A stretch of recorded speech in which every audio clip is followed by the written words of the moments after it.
Hey guys, welcome to That Pedal Show. Dan here. Mick here, hello. So Mick, what I thought we'd do today, we have all the three versions of the JHS Angry Charlie, including the Andy Timmons signature version. Oh my goodness. I know. Before we go any further, is that a military green That Pedal Show t-shirt you're wearing there, Dan? Oh my goodness, it's you! It's very nice. The new colours. Fetching. Yeah. Keep buying the t-shirts, people. Please. Yes, please. Okay, so what I thought we'd do, we'd have a quick look at the three versions of the Angry Charlie. We'd also have a look at the Guv'nor, the pedal from whence they came. Yep. And we have a few other Marshall style pedals to have a quick look at, see how they what's the word I'm looking for? Because it's not a shootout, it's just a little thing. See how they stack up? See See what I did there? Cool. Yeah, okay, so the main focus is, so Angry Charlie came out, what, 2 years ago? Yes. Let's go with that. Something like that anyway, and has become kind of a lot of people's favourite modded Marshall type overdrive pedal. Yeah. What followed was the AT version, which is the Andy Timmons signature, which has some slightly different controls. And then what's come out now, does it have a different name? No, it's the Angry Charlie. It's the same graphics. It's a round head, mustache. I don't know what that is, but it signifies the anger of Charlie. Yes. So, but the new one is red. And so does that replace that then? I believe it does. Yeah. And so we have a 3-band EQ instead of the presence and tone control. And that confused a few people, but the reality is you simply tweak it until you find the sound that you like. Obviously, we have the Marshall that we've been using for all the rock stuff. But what I wanted to do today is use the Super Reverb and, of course, the Hampstead. The Super Reverb primarily because the whole idea with these Marshall-style pedals is that you can get that kind of a sound into an amp that has a lot of headroom. Yeah. All right? So, and we're by using the Super, we're kind of giving it the hardest possible job because not only is the Super a high headroom Fender amp, it's also got 10-inch Alnico Jensen speakers. It's a fiercely bright and sizzly sounding amp. Exactly. So we'll see what kind of Marshall-y results we can get. Yeah. Great. Perfect. We're expecting it to sound good through the Hampstead. Yes, of course. Yeah. Yes, of course we are, Mick. We're expecting to sound great with the Hampstead. All right, so the clean sound. Mick, if you want to just have Schwang, Schwangage. Do you think we should have a single coil and a humbucker available? We could do. I'll come back to this guitar in a sec. Okay. This is my PRS DGT, which I've had for a long time, which I very love. But it doesn't get much use for various reasons. This guitar may be more familiar. There it is. So. Okay, so clean sound for the day.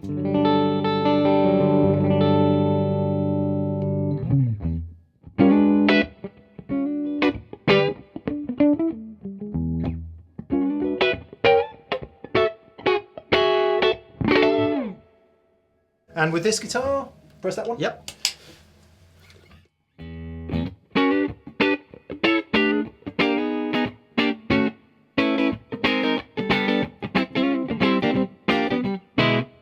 As far as clean sounds go... That was Atonal Funk, by the way.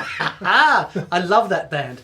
As far as clean sounds go, that's lovely. Yeah. But, that's a platform that we should be able to work from to get pretty much anything we like. I'm just going to demonstrate something in a sec. So at the moment, the Super, the treble's on 4, middle's on 6, the bass is on 4. I'm just going to show you what happens if you turn the bright switch on.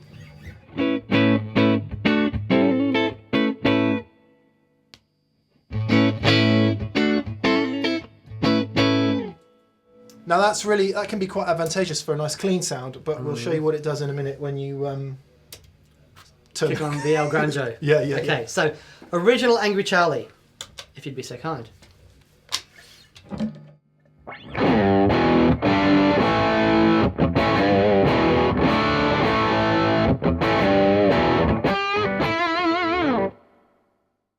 you want to show the bright switch with that? Oh yeah, okay.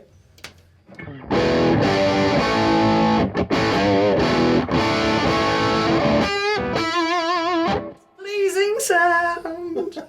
It's can be quite wearing on the ears. But without the bright switch on, it's lovely. Lest we say, some people might really love that sort of tearing speaker. I mean, it is a tearing speaker sound, isn't it? It is. So yes, that's the original Angry Charlie. Should we just do it with both amps? Yes, that is both amps. Oh, that was both amps. Sorry. Yes. Yeah, there we are. Okay. And we'll hear it with the Les Paul.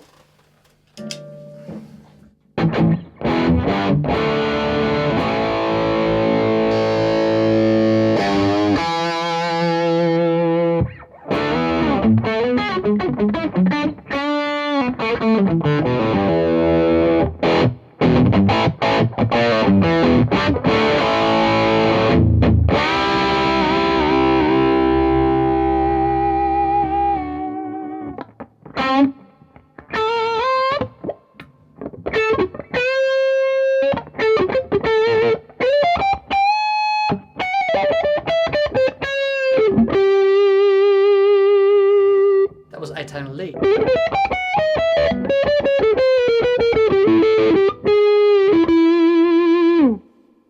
Right, let's go through them one by one then.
So, as you can probably hear there, they are definitely the same family of pedal. Yeah.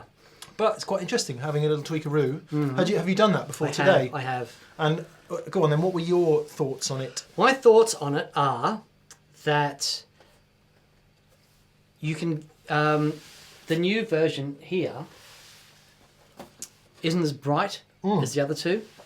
The other two you can get a lot brighter. Yeah. You've got to crank the treble on the new one, but it sounds great with the treble all the way up. It sounds great. The Andy Timmons one though, so you've got the 3 levels of compression. Yeah, you saw me flick through those. Yeah. The center position, which is the least compression, I love that. Yeah.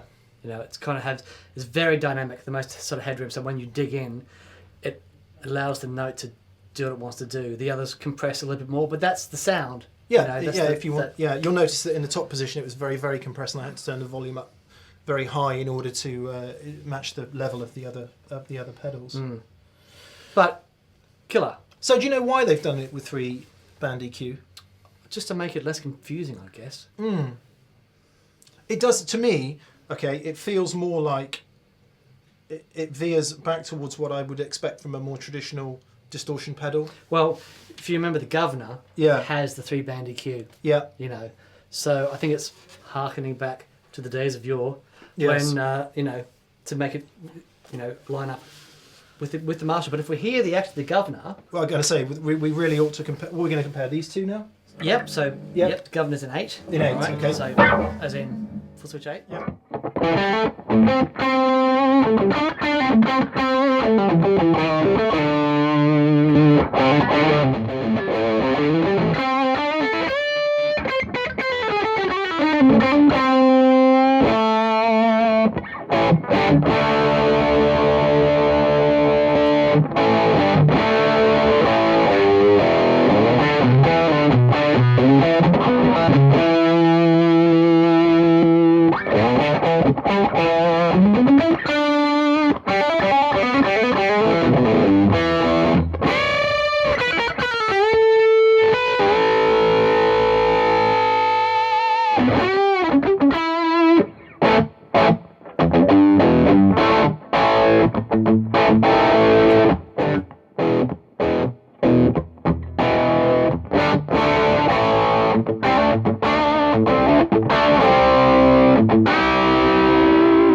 So I think we quite safely say, if you've got an original Guv'nor, you don't need an Angry Charlie. Exactly. Do you know, the last time I heard the Guv'nor was when Dan and I did some videos for guitarists. Mm-hmm. And I hadn't heard one in years, because obviously they came out back in the 80s. And I remember on the day thinking, oh my God, that sounds good. And here we are having the same experience again. Yeah. I forgot how great it sounds. Yeah. No, It really does sound it's great. really great. The I think it may have a bit more extended treble control Yeah, on the Guv'nor. let's try that.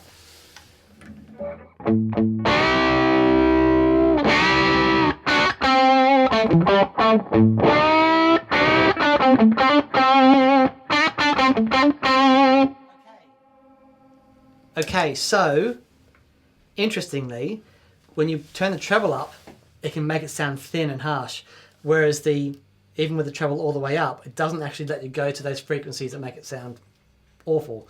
So it makes it harder to get a bad sound out of it. Yeah. But you know, you can get it to a point where it's just a hair more treble. I kind of like that. Yeah. Should we just, why don't we hear with some single coils for a sec? Yes. Maybe just the difference between the new Charlie and the Yep, on the Guv'nor. and the Guv'nor, and then we can perhaps move on to some of the other pedals. That's good.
After having a play around, I much prefer where the frequencies are censored with the EQ on the Angry Charlie. Okay, how do you think they differ? The treble control is sort of more like a cross between a treble control and a presence control. On this Right. one, it's really bright. The bottom end is really low. Whereas this is like a cross between like a low mid type thing. It Yeah. moves up a little bit further in the frequency. And also the middle and treble control on the Angry Charlie are really interactive. Right. You know, Guv'nor is awesome. I think the frequencies on the JHS are probably a little bit more guitar friendly, Yeah. guitar centric. Yeah. Well, interesting that you mentioned that the treble control is sort of closer to a presence, because on the original Charlie, Angry Charlie, It has a presence control. tremendous amount of presence, Yes, isn't there? of course. In fact, let's just do that. So it's in 2, isn't it? Yep.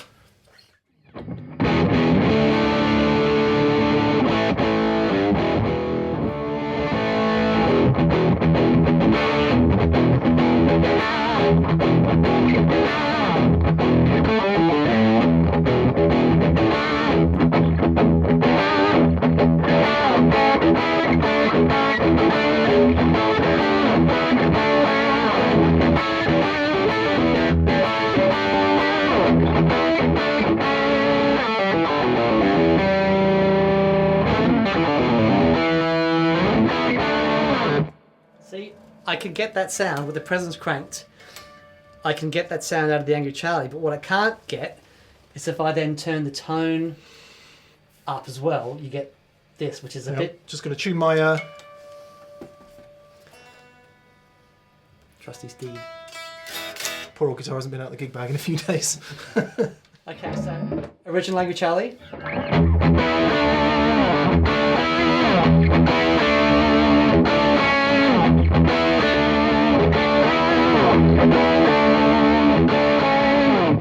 So that's as soon as you start adding the tone with the presence more back that way, that's where the new one... Yeah, it doesn't have that kind of really super sizzly Yeah. thing going on, does it? But then, to be honest, everyone I've seen using an Angry Charlie rarely goes beyond about here. Oh, yeah, anyway, yeah, of course. Because it just gets pretty shrill, doesn't Yeah. it? I think a lot of the usable range, certainly whenever I use the Angry Charlie, the usable range was kind of between here and here Yeah. on the tone controls. Yep. So you've got like a quarter of a turn where all the fun stuff is. Whereas I guess, and also, you know, being able to, one thing we didn't try with the new one, is it on 3?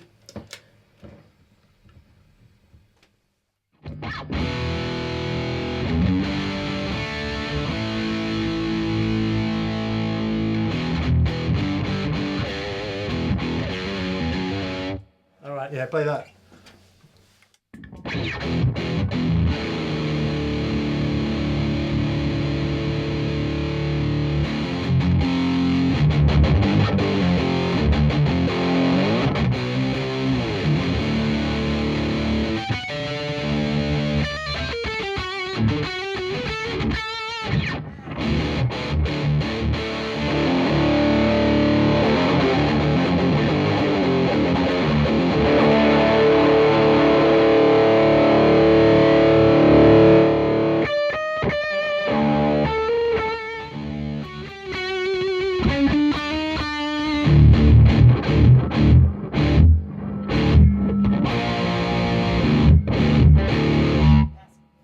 So what I'll say is you've got a bit of Kirk there, Kirk and James, but here you've got Carlos. Get your Carlos on, front pickup.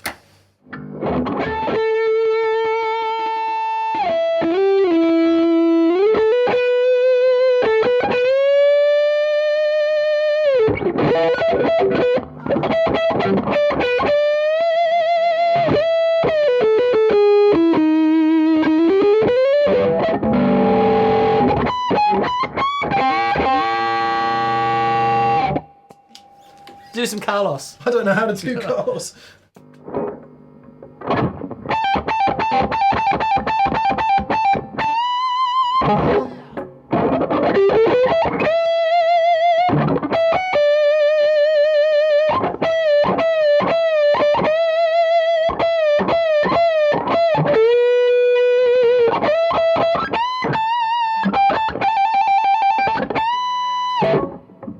Literally no idea how to do that, but that mid control is powerful, isn't it? yeah, compare that to this.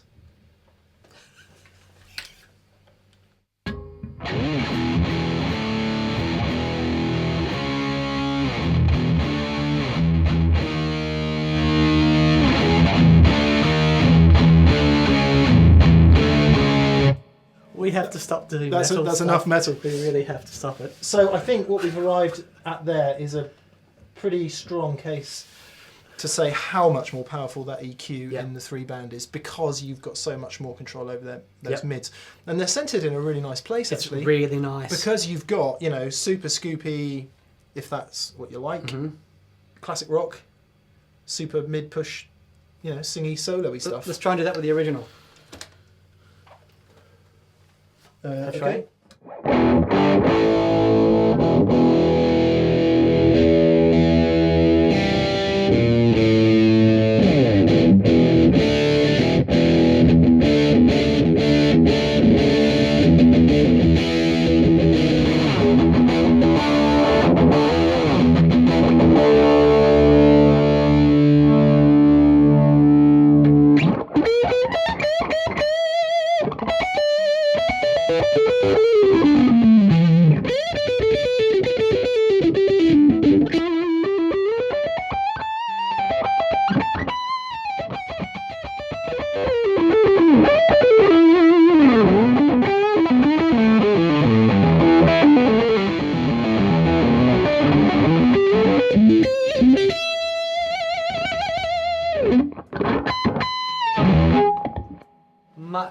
Much prefer the EQ on the new one. Yeah.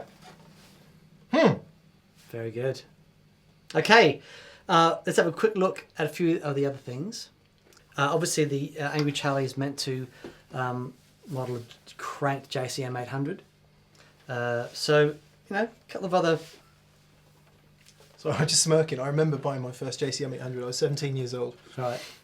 And for reasons I'm not entirely sure of, because I was using twins and tube screamers at the time, and I thought the right amp for me would be a JCM 800 with a 412 to do function gigs.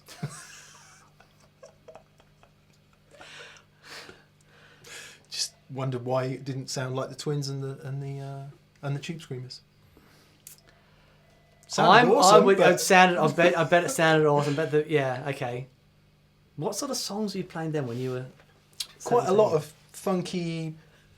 Yeah. Anything from like Play that funky music. No, soul and blues. But we also did stuff like Pearl Jam and Oh, okay. It would have been great for that. Yeah, it was good for the chili stuff and all that. So Okay, right. So let's have a look at a couple of other things.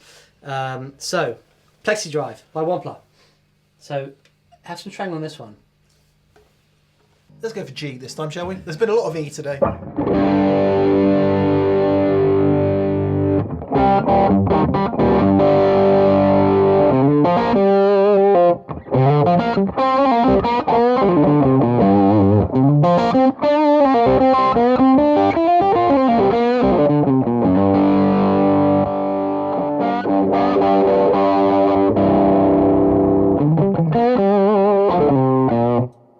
Just to hear it with your Les Paul a minute. It sounds very dark.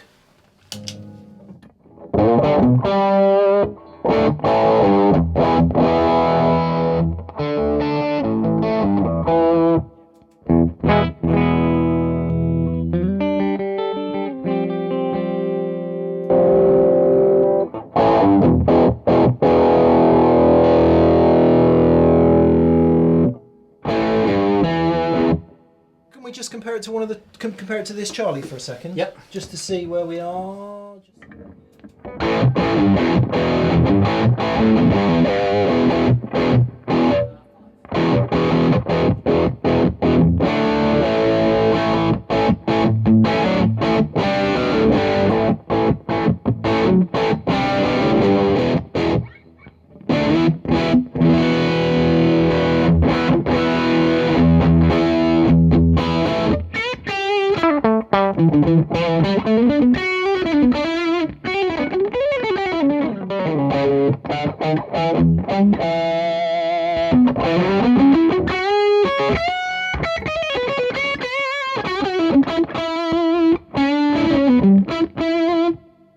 That's interesting. Mm-hmm. It's got two things on, I see. Yes.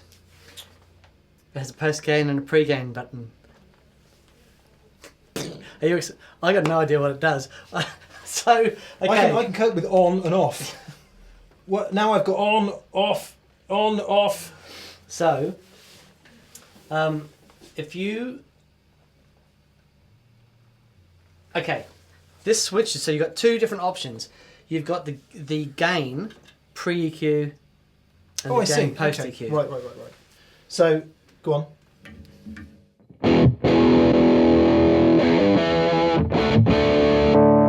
That's on and off, is it? That's on and off. Yeah. Yeah. So, well, actually, if I turn that on now.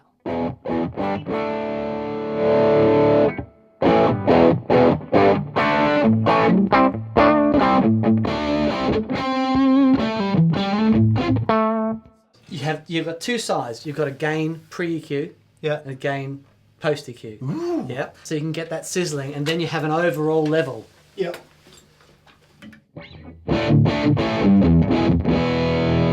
With the pre-gain.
Nice, huh?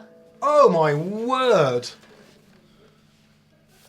Not a sound I use very often, but that was a song we used to do, Only Love by Bryan Adams and was it Tina Turner he sang that with? I'm going to go out on a limb and say yes. Yeah. Quick shout out to Keith Scott, who's just the most awesome guitar player. Really? Yeah. Anyway, sorry for... Yeah, so cool. You've got it. So you got to sit with it. Tweak and that. Loves P90s. Loves this P90. Oh, sorry, I didn't see you picked up the Collings. Okay, Yeah. Very cool. Let me try with the Les Paul then. Now that you've got it sounding awesome with the P90s. There you go. Let me...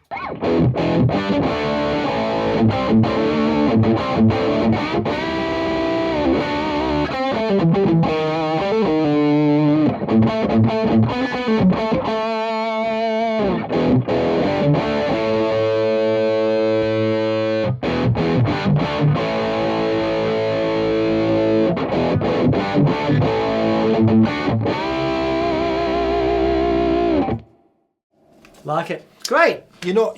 So what are we saying? This is considerably more flexible because you've got the two sides, so you've got a much wider range of gain tweakaroo. Mm-hmm. But yes, they sound kind of similar. They have a similar vibe. Yes, they're in the same ballpark. Cool. Okay, well this is the 1962 by Keeley. Oh, this nice. This is interesting. So have a go on this one.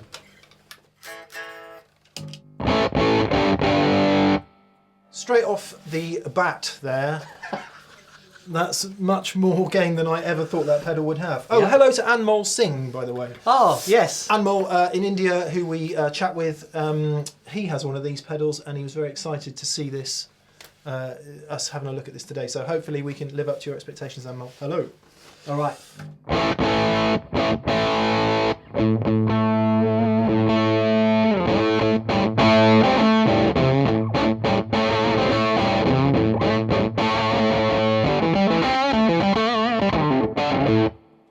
Definitely got that high that fizzy thing that you get out of a Marshall distortion. Okay.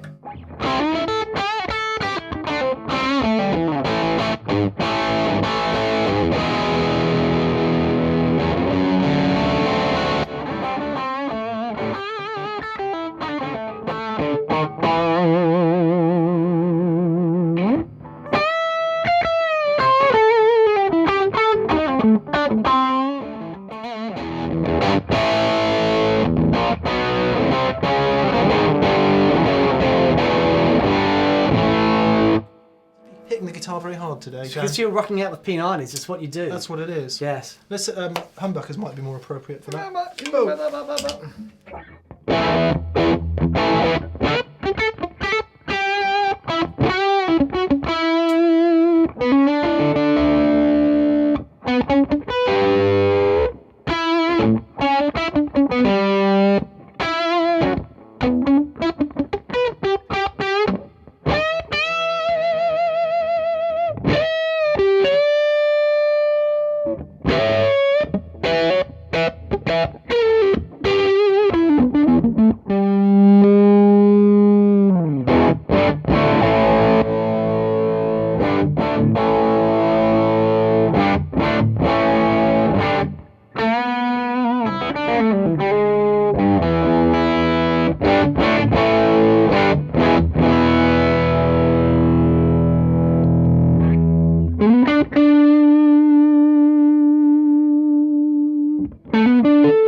Really nice. Can I try something Of course you can.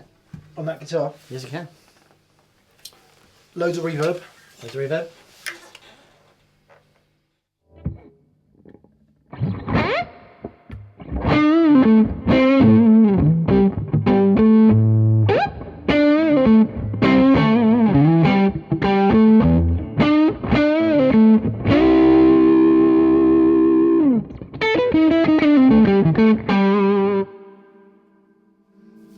Apologies to everyone yelling at the camera, "You're playing that wrong!" I don't know how to play it. It's just, it put me in mind of, you know, the Bluesbreaker thing. So, Okay. Yeah.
Kind of a more modern version of it. But Yeah. down at the lower gain ranges there, Mm-hmm. because we had it set pretty gainy before. We did.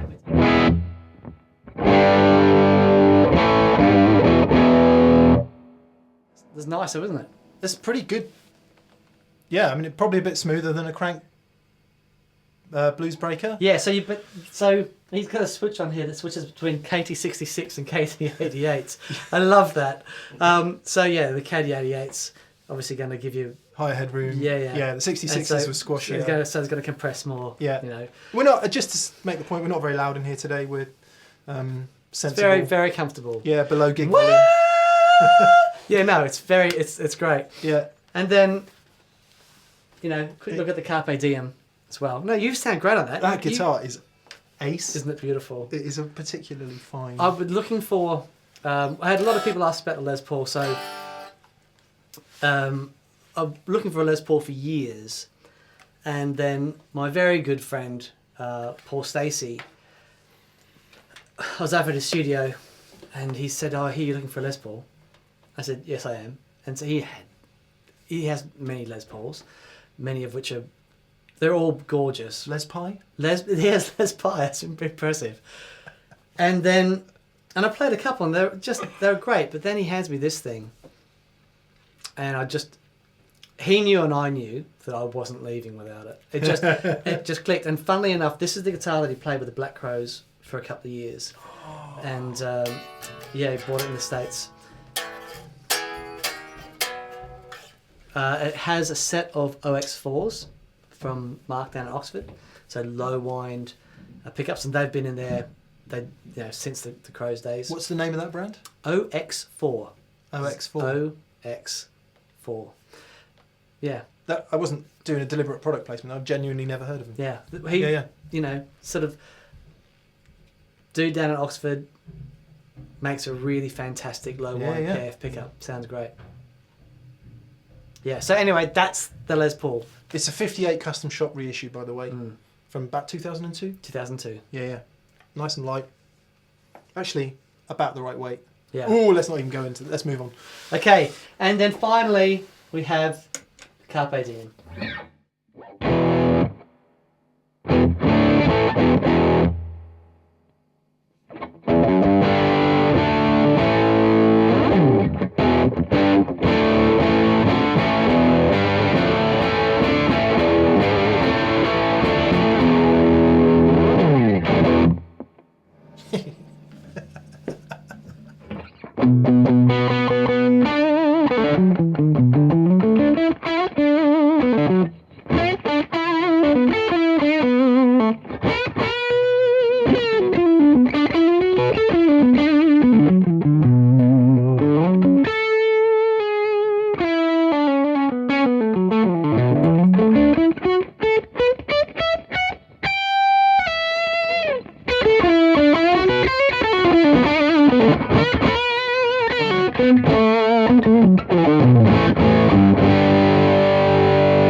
Whenever I play a Les Paul, I always go, why haven't I got a Les Paul?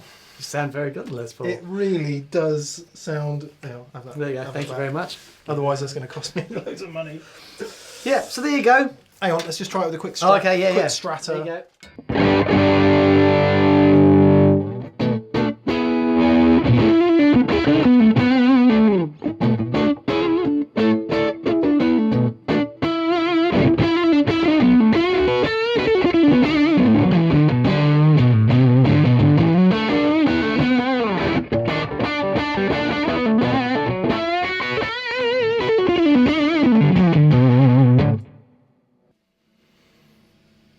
Cool, isn't it? I don't know why, I seem to be hitting the guitar hard today. I think maybe because the sounds are inspiring one to do that. But it really, back to that JCM 800, it reminds me of that. It reminds me of that kind of more visceral... I don't even know if visceral is the right word. It's a headspace that makes me think more John Frusciante and Jimmy and Mike Landau. And I mean, those guys are always in my head anyway, but...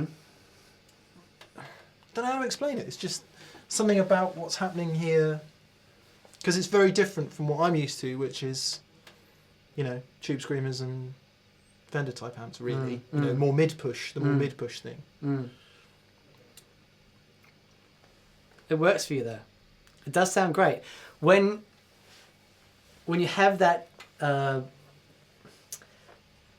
that sort of cranked. It's because it's such a natural sounding overdrive. And when you dig in and the amps respond, and this is a pedal. This is there's the amps. That's the amp sound.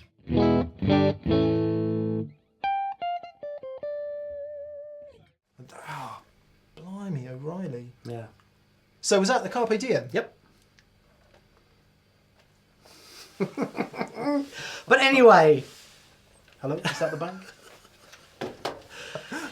Yeah, but they all have a thing. With any one of these pedals on your board, you're going to sound great. There's no bad choice though. No, there is no bad choice. The biggest surprise today for me actually is the 62. Right. 62X, is that what it says? 62K? The 62X. Yeah, that's the biggest surprise for me. I didn't think it would have anywhere near as much gain as that. Yeah. Look, Robert Keeley knows how to make a mighty fine pedal. Great. Right. So finish off then. Can we hear your Tele? You sure can. And we'll whip through all, however many. Yeah. Okay. However many pedals there are, and just give you, because you've heard Strat, Les Paul, PRS, and some P90s in the Collings. It would seem right to just hear Dan's Tele. Let me just remove the Strat. I think that's a good idea. There, Mick.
That was all of them on together at the end, just in case you were Fantastic. wondering. Well, there we go. Cheers, guys. Hope you enjoyed that. And we'll see you next week. Goodbye. Bye.